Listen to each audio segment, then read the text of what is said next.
दोस्तों कौन कितने पानी में सीरीज के दूसरे पार्ट में हमने बताया था कि कैसे एक वक्त आने पर न्यू जनरेशन के स्टार्स ने पुरानी पीढ़ी के स्टार्स को पीछे छोड़ दिया था। अमिताभ बच्चन, धर्मेंद्र, राजेश खन्ना, जितेंद्र और मिथुन चक्रवर्ती जैसे स्टार कैसे बैकग्राउंड में जाने लगे थे और सनी देओल, अनिल कपूर, गोविंदा, शाहरुख खान और अक्षय कुमार कैसे अपना पैर धीरे धीरे जमाने लगे थे। लेकिन ये ट्रांजिशन पीरियड बहुत शॉर्ट था, मात्र 6 या 7 सालों का था। अब टॉप 3 के सुपर लीग में अनिल कपूर, सनी देओल, गोविंदा और शाहरुख खान आ चुके थे, लेकिन उनकी फिल्में कभी हिट तो कभी फ्लॉप हो रही थी। यही हाल संजय दत्त, अक्षय कुमार और अजय देवगन का भी था। लेकिन बाद में कैसे शाहरुख खान सबको पीछे छोड़ते हुए सबसे आगे निकल गए और कैसे सनी देओल शाहरुख खान को एक वक्त तक कड़ी टक्कर देते रहे, कैसे संजय दत्त और अजय देवगन बड़े स्टार होते हुए भी कभी टॉप 3 की सुपर लीग में शामिल नहीं हो सके, तो कैसे एक वक्त में ऋतिक रोशन सलमान खान से भी आगे निकल गए थे और सबसे आखिर में लगातार हिट फिल्में देने के बावजूद भी कैसे आमिर खान काफी लंबे समय तक टॉप 3 की सुपर लीग में शामिल नहीं हो सके। इन सभी सवालों का जवाब हम आपको इस वीडियो में देंगे, तो बने रहिएगा अंत तक इस वीडियो में हमारे साथ। ये वीडियो बहुत ही रोचक होने वाली है और हाँ, वीडियो अगर पसंद आए तो वीडियो को लाइक और चैनल को सब्सक्राइब करना ना भूलें। तो चलिए दोस्तों, वीडियो में आप आगे बढ़ते हैं। दोस्तों जैसा कि मैंने आपको पिछले वीडियो में बताया था कि 1994 ही वो साल था जब नए जनरेशन के स्टार्स ने पूरी तरह से टॉप 3 की सुपर लीग को टेक ओवर कर लिया था, जिसकी पूरी डिटेल मैंने उस वीडियो में आपको दे दी थी। अगर आपने वो वीडियो नहीं देखी है तो उस वीडियो को आप जरूर देख लें। दोस्तों अब बात करते हैं साल 1995 की। तो इस साल पहले पायदान पर थे शाहरुख खान। 1995 ही वो साल था जब शाहरुख खान ने अपने करियर की पहली ऑल टाइम ब्लॉकबस्टर फिल्म दी थी, दिलवाले दुल्हनिया ले जाएंगे। इसके अलावा इसी साल उनकी फिल्म करण अर्जुन और राम जाने भी हिट हो गई थी। तो दूसरे नंबर पर थे सनी देओल, हालांकि इस साल उनकी कोई भी फिल्म हिट नहीं हुई थी। और तीसरे नंबर पर थे गोविंदा। इस साल उनकी फिल्म कूली नंबर 1 जबरदस्त हिट हो गई थी। तो इस साल अक्षय कुमार की फिल्म सबसे बड़ा खिलाड़ी भी हिट साबित हुई थी और आमिर खान ने भी अपनी सुपर हिट फिल्म रंगीला से टॉप 3 के सुपर लीग में अपनी एंट्री की दावेदारी मजबूत कर ली थी। हालांकि इस साल सलमान खान को सिर्फ एक हिट फिल्म करण अर्जुन से ही संतोष करना पड़ा था, जबकि उनकी दूसरी फिल्म वीर गति बुरी तरीके से फ्लॉप हो गई थी। 1995 में संजय दत्त की 2 फिल्में रिलीज हुई थी, आंदोलन और जय विक्रांता, और दोनों ही फिल्में बॉक्स ऑफिस पर कुछ कमाल नहीं कर सकी थी। आंदोलन में तो उनके को स्टार गोविंदा भी थे। अजय देवगन की इस साल 4 फिल्में रिलीज हुई थी, नाजायज, हलचल, गुंडाराज और हकीकत। इनमें से सिर्फ हकीकत ही थोड़ी बहुत चली थी। वहीं अनिल कपूर की एक फिल्म लाडला इस साल जबरदस्त हिट साबित हुई थी। अब बात करते हैं साल 1996 की।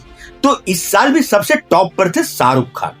इस साल उनकी 3 फिल्में रिलीज हुई थी, इंग्लिश बाबू देसी मेम, चाहत और आर्मी। लेकिन इनमें से सिर्फ आर्मी ही थोड़ी बहुत चली थी, बाकी सब की सब फ्लॉप हो गई थी। तो दूसरे नंबर पर अभी भी थे सनी देओल। इस साल उनकी 2 फिल्में जीत और घातक, दोनों ही फिल्में जबरदस्त हिट साबित हुई। तो तीसरे नंबर पर थे गोविंदा, जिन्होंने इस साल साजन चले ससुराल जैसी सुपर हिट फिल्म दी थी। अक्षय कुमार की भी इस साल खिलाड़ियों का खिलाड़ी फिल्म हिट रही थी, लेकिन तू चोर मैं सिपाही सिर्फ एवरेज फिल्म ही साबित हुई थी। आमिर खान ने भी इस साल एक ब्लॉकबस्टर फिल्म दी थी, राजा हिंदुस्तानी। इस फिल्म से उन्होंने तहलका मचा दिया था इंडस्ट्री में। लेकिन संजय दत्त की इस साल कोई भी फिल्म हिट नहीं हुई थी।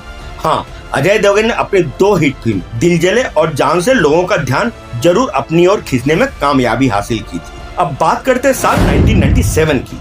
तो इस साल भी टॉप पर थे शाहरुख खान। इस साल उनकी 4 फिल्में रिलीज हुई थी और चारों की चारों हिट हो गई थी। उन फिल्मों के नाम हैं दिल तो पागल है, परदेश, यस बॉस और कोयला। वही दूसरे नंबर पर पहले ही की तरह सनी देओल जमे हुए थे। इस साल उनकी 3 फिल्में रिलीज हुई थी, जिद्दी, बॉर्डर और कहर। इनमें से बॉर्डर तो all time blockbuster hit film साबित हुई थी और जिद्दी सुपर हिट रही थी। इस समय तक सनी देओल अपनी सफलता के चरम पर पहुंच गए थे। तो तीसरे नंबर पर थे गोविंदा, जिनकी हीरो नंबर 1 और दीवाना मस्ताना जैसी फिल्में उस साल जबरदस्त हिट साबित हुई थी। आमिर खान ने भी इस साल एक हिट फिल्म दी थी, इश्क। हालांकि इसमें उनके को स्टार अजय देवगन भी थे और इस फिल्म की सफलता का क्रेडिट भी उनको भरपूर मिला था। अब बात करें 1998 की, तो इस साल भी टॉप पर थे शाहरुख खान। इस साल उनकी एक फिल्म कुछ कुछ होता है ऑल टाइम ब्लॉकबस्टर साबित हो गई थी और इस एक फिल्म की सफलता ने उन्हें सक्सेस के एक डिफरेंट लेवल पर ले जाकर खड़ा कर दिया था, जहां पर उनके सारे कॉम्पिटिटर्स उनसे काफी पीछे नजर आने लगे थे। तो दूसरे पायदान पर अभी भी सनी देओल ही जमे हुए थे। हालांकि इस साल उनकी 2 फिल्में रिलीज हुई थी, जोर और सलाखें, और दोनों ही फ्लॉप हो गई थी। तीसरे पायदान पर थे गोविंदा। उनकी इस साल बड़े मियां छोटे मियां और दुल्हे राजा जैसी फिल्में जबरदस्त हिट हुई थी। बड़े मियां छोटे मियां फिल्म से अमिताभ बच्चन के करियर की डूबती नैया को भी थोड़ा सहारा मिल गया था, क्योंकि वे उस समय अपने करियर के सबसे डाउन फेज में चल रहे थे। इस साल सलमान खान का हिट रन भी शुरू हो गया था। इस साल उनकी 3 फिल्में रिलीज हुई थी, जब प्यार किया तो डरना क्या, जब प्यार किसी से होता है और बंधन, और तीनों की तीनों फिल्में ही हिट साबित हुई थी। तो वहीं अनिल कपूर की भी इस साल 3 फिल्में ही रिलीज हुई थी, जुदाई, विरासत और दीवाना मस्ताना, और तीनों फिल्में हिट साबित हुई। जुदाई तो सुपर हिट हो गई थी। इससे पहले अनिल कपूर की जो आखिरी हिट फिल्म आई थी वो आई थी 1994 में। उस फिल्म का नाम था लाडला। और फिर उसके बाद एक फिल्म आई थी लोफर, जो कि 1996 में आई थी, वो भी सेमी हिट ही साबित हुई थी। अब बात करते हैं साल 1999 की। तो इस साल तीसरे पायदान पर एक बड़ा उलटफेर हुआ था। तीसरे पायदान से गोविंदा को रिप्लेस करके सलमान खान पहली बार टॉप 3 की सुपर लीग में एंट्री ले ली थी। इस साल उनकी 3 फिल्में हिट हुई थी, हम साथ साथ हैं, बीवी नंबर 1 और हम दिल दे चुके सनम। इसमें हम साथ साथ हैं तो ब्लॉकबस्टर साबित हुई थी। दूसरे नंबर पर अब भी पहले की ही तरह सनी देओल ही काबिज थे। इस साल उनकी 3 फिल्में रिलीज हुई थी, जिनमें से सिर्फ एक फिल्म अर्जुन पंडित एवरेज साबित हुई थी। बाकी की 2 फिल्में प्यार कोई खेल नहीं और दिल लगी फ्लॉप हो गई थी। पहले नंबर पर अभी भी शाहरुख खान ही थे। हालांकि यह साल उनका कोई खास नहीं गया था। इस साल उनकी सिर्फ एक ही फिल्म रिलीज हुई थी, बादशाह, उसे भी सिर्फ एवरेज सफलता ही मिली थी। वहीं यह साल अजय देवगन के लिए काफी अच्छा रहा था। इस साल उनकी 7 फिल्में रिलीज हुई थी, जिनमें से उनकी 3 फिल्मों ने अच्छा प्रदर्शन किया था, हम दिल दे चुके सनम, होगी प्यार की जीत और कच्चे धागे। फिर अनिल कपूर ने भी इस साल हिट फिल्मों की हैट्रिक लगाई थी। इस साल उनकी बैक टू बैक 3 फिल्में हिट रही थी, हम आपके दिल में रहते हैं, बीवी नंबर 1 और ताल। लेकिन इससे उनके टॉप 3 के सुपर लीग में शामिल होने की संभावनाओं पर कोई खास असर नहीं पड़ा। तो वहीं संजय दत्त की इस साल 6 फिल्में रिलीज हुई थी, जिनमें से 4 फिल्में हिट रही थी, दाग द फायर, हसीना मान जाएगी, वास्तव और खूबसूरत। बाकी की 2 फिल्में कारतूस और सफारी फ्लॉप हो गई थी। अब बात करते हैं साल 2000 की। तो इस साल भी एक बड़ा उलटफेर हुआ था।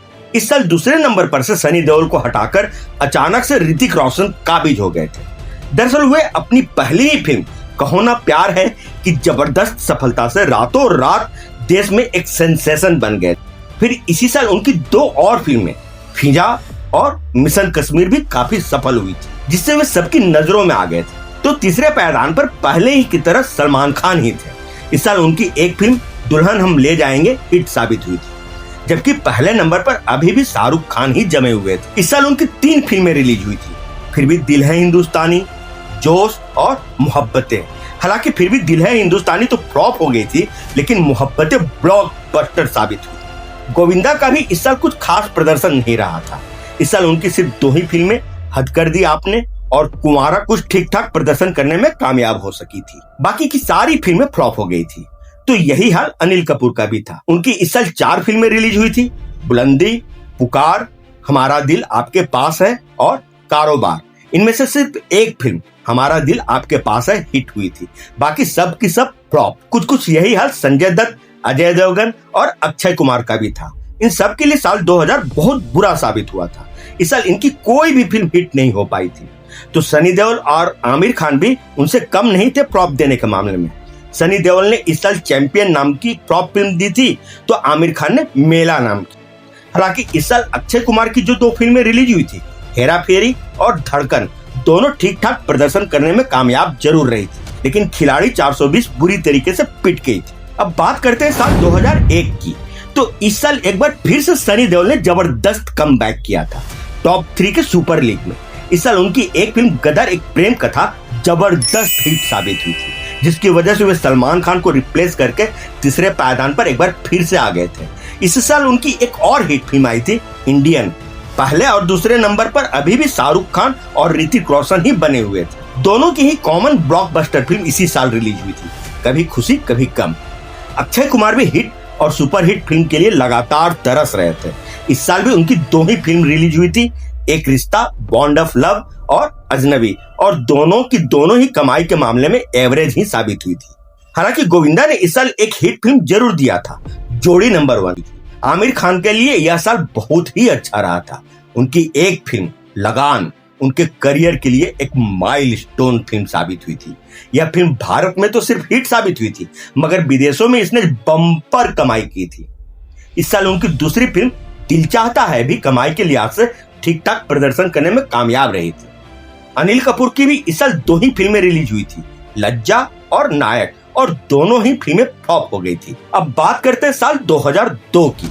तो इस साल टॉप 3 की सुपर लीग में कुछ अजीब तरह की घटनाएं हुई थी। तो बात सबसे पहले करते हैं नंबर 2 की पोजीशन की। इस पोजीशन पर पहले ऋतिक रोशन काबिज थे, लेकिन अचानक से वे इस पोजीशन से गायब हो गए और उनको रिप्लेस करने वाले स्टार थे सनी देओल। दरअसल ऋतिक रोशन की 3 फिल्में इस साल रिलीज हुई थी, आप मुझे अच्छे लगने लगे, ना तुम जानो ना हम, और मुझसे दोस्ती करोगे, और तीनों की तीनों फिल्में ही बुरी तरीके से फ्लॉप साबित हुई थी, जिसकी वजह से उनका स्थान अब ले लिया था सनी देओल ने। लेकिन उनकी भी इस साल 4 फिल्में रिलीज हुई थी और चारों की चारों ही फ्लॉप साबित हुई थी। पहले मैं उन फिल्मों का आपको नाम बता दूं। माँ तुझे सलाम, 23 मार्च 1931, शहीद, जानी दुश्मन एक अनोखी कहानी, और कर्ज द बर्डन ऑफ ट्रूथ। अब आप सवाल करेंगे कि वो 4 फ्लॉप फिल्में देने के बाद भी ऋतिक रोशन को रिप्लेस करके नंबर 2 की पोजीशन पर कैसे काबिज हो गए। तो आपको बता दूं कि यहाँ पर उनकी पुरानी स्टार पावर काम आई थी, जिससे उनको 3rd नंबर के पायदान से ऊपर उठकर 2nd नंबर के खाली पोजीशन पर फिर से विराजमान कर दिया गया था।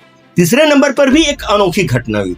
तीसरे नंबर की खाली पोजीशन पर अब आ गए थे आमिर खान, लेकिन इस साल उनकी कोई फिल्म रिलीज ही नहीं हुई। दरअसल पिछले साल उनकी 2 फिल्में जबरदस्त हिट हुई थी, लगान और दिल चाहता है, और इन फिल्मों की वजह से वो टॉप 3 की सुपर लीग में पहुंचने में कामयाब हो गए थे, वो भी पहली बार। और ऐसा पहली बार हुआ था कि जिस स्टार की उस साल की कोई भी फिल्म रिलीज ही ना हुई हो और वो पहली बार टॉप 3 के सुपर लीग में एंट्री पा जाए। ये होता है स्टार पावर। दरअसल आमिर खान पिछले कई साल से टॉप 3 के सुपर लीग का दरवाजा खटखटा रहे थे, लेकिन उन्हें किसी न किसी स्टार की बेहतर परफॉर्मेंस की वजह से एंट्री मिल नहीं पा रही थी। अब जब जगह खाली हुई तो बिना किसी हिट फिल्म के ही उनको एंट्री मिल गई। पहले पायदान पर अब भी पहले की तरह शाहरुख खान ही जमे हुए थे। इनफैक्ट इस साल उनकी पोजीशन और भी मजबूत हो गई थी। इस साल उनकी 2 फिल्में रिलीज हुई थी, देवदास और हम तुम्हारे हैं सनम। देवदास तो all India super duper hit film साबित हुई थी, तो वहीं हम तुम्हारे हैं सनम को सिर्फ इंटीरियर्स में काफी अच्छा रिस्पॉन्स मिला था। अब बात करते हैं साल 2003 की। तो यही वो साल था जब सनी देओल आखिरी बार टॉप 3 की लीग में शामिल हो पाए थे। इस साल वे दूसरे नंबर से खिसक करके एक बार फिर से तीसरे नंबर पर आ गए थे, और ऋतिक रोशन ने एक बार फिर से दूसरा स्थान पर एंट्री ले ली थी। इस साल ऋतिक रोशन की कोई मिल गया जैसी फिल्म जबरदस्त हिट हो गई थी, जिसकी बदौलत वे टॉप 3 की लीग में दोबारा जगह बनाने में सफल हो गए थे। तो वहीं पहले पायदान पर पहले ही की तरह चट्टान की तरह जमे हुए थे शाहरुख खान। इस साल रिलीज हुई उनकी 2 फिल्में, कल हो न हो और चलते चलते, दोनों की दोनों हिट हो गई थी और वे पूरी तरह से टॉप के पोजीशन के स्थापित कलाकार बन गया था। वहीं अनिल कपूर, गोविंदा, संजय दत्त और अजय देवगन पहले की तरह लगातार फ्लॉप फिल्म देते जा रहे थे। उनमें से कोई इक्का दुक्का फिल्म एवरेज प्रदर्शन करने में कभी कभार कामयाब जरूर हो जाता था। तो वहीं आमिर खान अब बहुत चूजी हो गए थे, खासकर लगान और दिल चाहता है जैसी फिल्मों के बाद से। इस साल और अगले 4 सालों तक उनकी कोई फिल्म आई ही नहीं थी। हाँ, अक्षय कुमार ने काफी सालों बाद इस साल एक हिट फिल्म जरूर दिया था, अंदाज, और एक तरह से देखा जाए तो 1996 के बाद उनकी पहली कोई हिट फिल्म आई। उनकी आखिरी हिट फिल्म थी खिलाड़ियों का खिलाड़ी, जो कि 1996 में रिलीज हुई थी। तो दोस्तों 2003 ही वो साल था जब पूरी न्यू जनरेशन की पहली पीढ़ी टॉप 3 की सुपर लीग से बाहर हो गई थी, यानी कि अनिल कपूर, सनी देओल, संजय दत्त, गोविंदा और अजय देवगन सब के सब बाहर हो गए थे। और अब अगले कई सालों तक टॉप 3 के सुपर लीग में शाहरुख खान, सलमान खान, ऋतिक रोशन और आमिर खान का राज रहा था। बाद में इसमें रणवीर कपूर ने भी अपनी जगह जरूर बना ली थी। तो यही वो पीढ़ी है जिन्हें जेन एक्स के नाम से जाना जाता है। अब अगर नई पीढ़ी के उस फर्स्ट जनरेशन की बात करें तो उसमें सनी देओल सबसे ज्यादा लंबे समय तक टॉप 3 की सुपर लीग में शामिल रहे, जिसमें वे सिर्फ 2 साल यानी कि 1992 और 1993 में सबसे टॉप पर थे, तो 9 साल वे नंबर 2 की पोजीशन पर थे और 3 साल वे नंबर 3 के पोजीशन पर थे। तो कुल मिलाकर वे 14 सालों तक टॉप 3 के सुपर लीग में अपनी जगह बनाए हुए थे। तो दूसरे नंबर पर है गोविंदा। वे 5 सालों तक टॉप 3 की पोजीशन में शामिल रहे थे, लेकिन नंबर 1 की पोजीशन पर कभी पहुंच नहीं पाए थे, हमेशा नंबर 3 पर ही रहे। और तीसरे नंबर पर थे अनिल कपूर। वे 4 सालों तक टॉप 3 के सुपर लीग में रहे, लेकिन कभी नंबर 2 तो कभी नंबर 3 के पोजीशन पर। नंबर 1 की पोजीशन पर वे भी कभी नहीं पहुंच पाए थे। संजय दत्त, अजय देवगन और अक्षय कुमार तो कभी टॉप 3 की सुपर लीग में शामिल हो ही नहीं पाए। तो दोस्तों, ये रही कहानी मिड जनरेशन की। आपको ये जानकारी कैसी लगी हमें कमेंट बॉक्स में लिखकर जरूर बताइए। और हाँ, अगर आपने अभी तक इस वीडियो को लाइक और चैनल को सब्सक्राइब नहीं किया है तो आप उसे अभी के अभी जरूर कर लें। हम आपके लिए ऐसी ही ऑथेंटिक जानकारियों से भरपूर रिसर्च बेस्ड वीडियो लाते ही रहते हैं। तो फिर मिलते हैं अगले वीडियो में इसी सीरीज की अगली कड़ी के साथ, जिसमें आप जेन एक्स के सितारों की मार्केट वैल्यू के हिसाब से कैटेगरी वाइज पोजीशनिंग करते हुए पाएंगे। इनमें शाहरुख खान, सलमान खान, ऋतिक रोशन, आमिर खान और रणबीर कपूर का जिक्र खास तौर पर होगा। तो तब तक के लिए आपके दोस्त और होस्ट आकाश वर्मा की तरफ से आप सभी को प्यार भरा नमस्कार। आप देख रहे हैं एनकेडी अड्डा, दिल से फिल्मी।